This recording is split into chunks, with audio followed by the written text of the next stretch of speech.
nggak sih, belakangan ini lagi ramai banget di dunia jagat raya perihal bayi 4 bulan yang datang ke rumah sakit dalam kondisi perut sesak, nadi melemah, dan sesak napas. Setelah dilakukan pemeriksaan, diketahui sang ibu dari bayi memberikan bayi 4 bulan tersebut makan nasi selama lebih dari seminggu. Aduh, ngeri banget kan? Nah, atas hal ini, Dirjen Kesehatan Masyarakat Kemenkes RI menegaskan makanan bayi berusia 0 hingga 6 bulan hanya boleh diberikan ASI eksklusif, sehingga kalau usia bayi baru 4 bulan dan diberikan makanan utuh, tentu hal ini tidak tepat.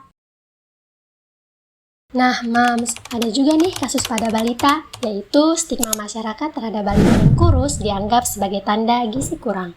Jadi, Mams, stigma ini disebabkan oleh pandangan yang keliru bahwa berat badan balita adalah satu-satunya indikator status gizinya.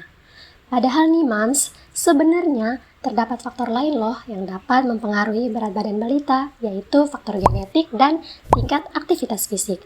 Ada juga faktor lain seperti kemiskinan, pola asuh yang buruk, dan akses terhadap layanan kesehatan juga dapat berkontribusi terhadap masalah gizi pada anak. Jadi, Mams, penting loh untuk fokus pada kesehatan dan status gizi anak secara keseluruhan. Duh, sedih banget gak sih Mams dengar 2 kasus tadi? Tapi Mams jangan khawatir, hal itu bisa dicegah kok. Nah, video ini akan membahas tentang gizi bayi dan juga balita.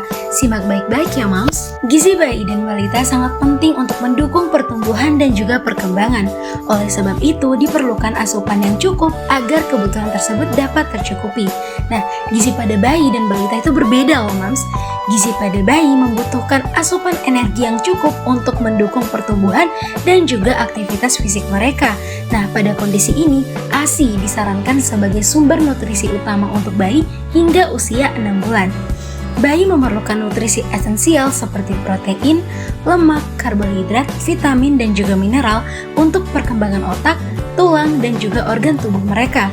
Frekuensi makan bayi biasanya tinggi dengan porsi yang kecil, terutama pada awal pemberian makanan pendamping ASI setelah usia 6 bulan. Sedangkan pada balita membutuhkan variasi nutrisi untuk mendukung perkembangan otak dan juga sistem imun, seperti protein, lemak, karbohidrat, dan lain-lain. Kemudian porsi makan pada balita disesuaikan dengan aktivitas fisik mereka. Dan penting memberikan makanan sumber zat besi karena berperan dalam pembentukan sel darah merah dan mencegah anemia. Selanjutnya, mari kita ketahui mengapa gizi merupakan kebutuhan penting bagi pertumbuhan dan perkembangan bayi dan balita. Gizi berfungsi untuk menghasilkan energi, membangun dan memelihara jaringan, serta mengatur proses-proses kehidupan. Gizi yang baik mempengaruhi pertumbuhan fisik, perkembangan otak, kemampuan berpikir, dan kesehatan secara umum. Anak yang pertumbuhan jaringan otaknya baik biasanya menjadi anak yang cerdas. Begitu juga dengan perkembangan fisiknya. Pertumbuhan jaringan otot dan jaringan organ dapat tumbuh dengan baik jika asupan makanan memenuhi syarat.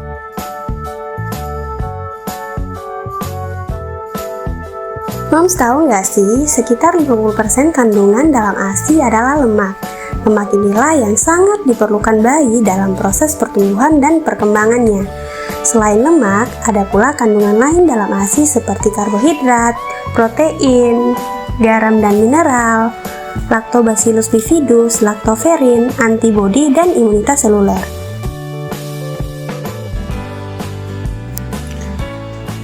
Nah, tadi kan Mams sudah tahu nih kandungan gizi apa saja yang ada pada ASI. Sekarang waktunya untuk tahu apa saja sih kandungan yang ada pada MPASI. Nah, MPASI sendiri adalah makanan pendamping ASI, bukan makanan pengganti ASI ya.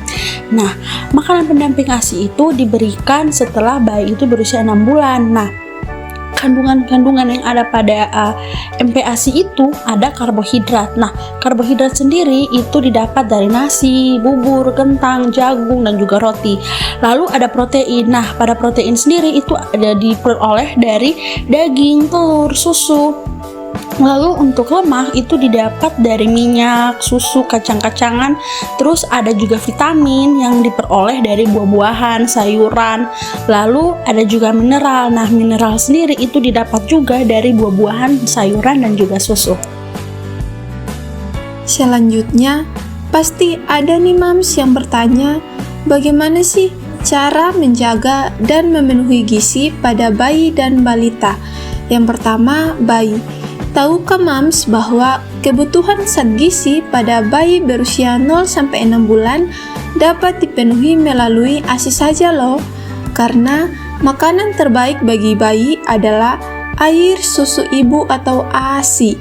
Sedangkan kebutuhan bayi pada usia 6-24 bulan meningkat dan tidak dapat dipenuhi melalui ASI saja, sehingga harus ditambah oleh makanan pendamping ASI. Namun, perlu diingat nih mams, bahwa ASI masih harus tetap diberikan.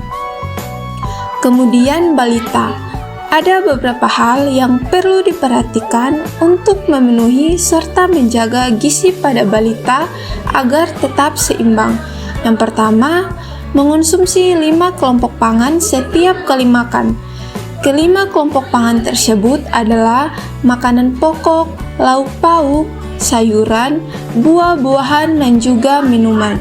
Yang kedua, jadwal makan pada balita, baik itu makanan utama ataupun snack sehat, harus diberikan secara teratur dan terencana. Selanjutnya, yuk mams kita mengenal makanan yang boleh dan tidak boleh diberikan kepada bayi dan balita. Makanan yang boleh diberikan untuk bayi kurang dari 6 bulan hanyalah ASI.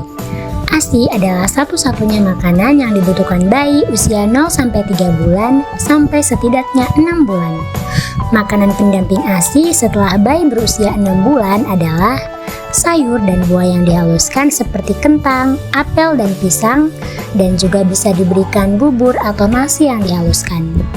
Pada usia bayi mulai 8-9 bulan, bisa diperkenalkan makanan padat yang dipotong memanjang seukuran jari dewasa atau finger foods, contohnya wortel, buncis, dan kentang yang sudah dimasak hingga lunak.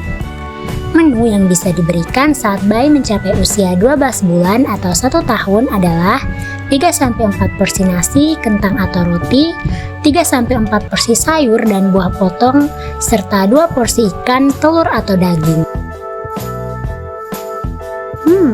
Lalu apa aja nih mams makanan yang boleh dan tidak boleh dikonsumsi oleh balita? Untuk balita sendiri, sudah diperbolehkan untuk mengonsumsi makanan sesuai dengan isi piringku. Namun, tekstur makanannya harus disesuaikan dengan usia daripada balita tersebut. Terutama untuk balita dengan usia 1 hingga 2 tahun, di mana makanannya harus lebih halus karena mereka masih dalam masa transisi.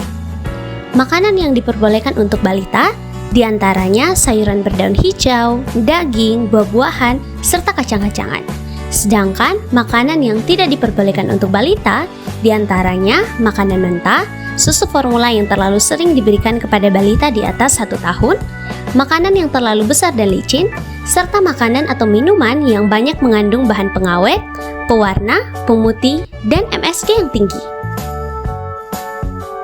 Jadi moms, WHO merekomendasikan untuk mulai memberikan makanan pendamping ASI atau MPASI setelah bayi menginjak usia 6 bulan. Selain itu, WHO juga menyarankan untuk meningkatkan variasi menu dan tekstur MPASI secara bertahap seiring dengan bertambahnya usia bayi. Hal ini dilakukan untuk menyesuaikan kebutuhan nutrisi serta kemampuan bayi dalam mengunyah makanan. Untuk bayi yang berusia 6 bulan, mom bisa memberikan MPASI dengan tekstur pure atau bubur halus dan kental. Karena pada tahapan ini, bayi masih beradaptasi dan lebih rentan tersedak karena belum memiliki kemampuan untuk mengeluarkan zat asing yang menyumbat saluran pernapasan. Untuk membuat MPASI dengan tekstur pure, moms bisa menghaluskan sayur, buah, atau daging dengan cara di blender lalu disaring kembali untuk mendapatkan tekstur yang lebih halus.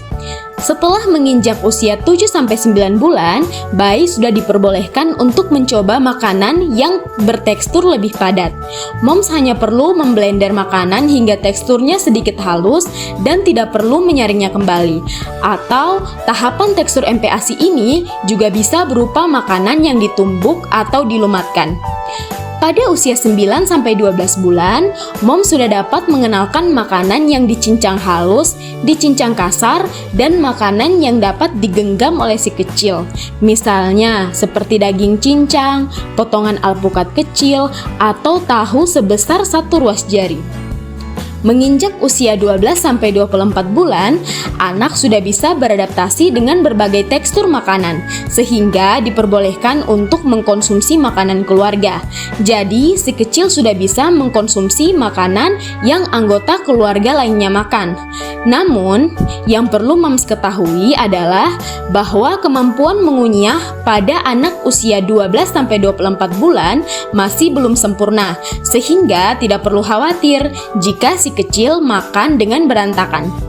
Agar lebih mudah untuk dikonsumsi oleh si kecil, moms bisa mencincang, memotong, atau memasak makanan tersebut sampai empuk. Menu yang bisa diberikan saat bayi mulai menginjak usia 12 bulan antara lain 3-4 porsi nasi, kentang atau roti, 3-4 porsi sayur dan buah potong, 2 porsi ikan, telur atau daging. Adapun makanan dan bahan makanan yang sebaiknya tidak dikonsumsi bayi berusia di bawah 12 bulan diantaranya makanan tinggi garam karena ginjal bayi belum dapat mengolah garam dengan baik. Kedua, madu. Madu mengandung bakteri yang bisa menyebabkan keracunan pada usus bayi. Ketiga, gula atau pemanis buatan. Sebaiknya pemanis yang diberikan pada bayi berusia di bawah 12 bulan berupa pemanis alami. Keempat, kacang utuh. Untuk menghindari tersedak, sebaiknya hindari memberikan kacang utuh pada bayi. Kelima, teh atau kopi. Kandungan tanin dalam teh bisa menyerap zat besi dalam makanan, serta kafein pada kopi dapat menyebabkan sakit kepala, gangguan penyerapan kalsium, dan kerusakan gigi. Dan yang terakhir, makanan yang rendah lemak. Sebaiknya bayi diberikan makanan kaya akan lemak agar bayi punya cadangan kalori. Berikut ini adalah jadwal MPASI yang bisa moms jadikan sebagai referensi. Nah, di sini kami bagi menjadi 6 jadwal makan dalam satu hari, di mana saat jam 6 pagi, moms bisa memberikan ASI pada saat bayi baru bangun tidur. Selanjutnya, pada jam 8 pagi, moms bisa berikan sarapan MPASI. Nah, jangan lupa ya moms, diberikan jeda pada saat makan. Nah, lanjut, pada jam 10 pagi, bisa diberikan snack seperti potongan buah-buahan. Dalam hal ini, contohnya buah pisang dengan tekstur sesuai dengan usianya. Dan saat jam 12 siang, bisa diberikan MPASI dilanjutkan dengan snack sore seperti potongan buah. Dan yang terakhir, pada malam harinya, saat jam 6 malam bisa diberikan MPASI.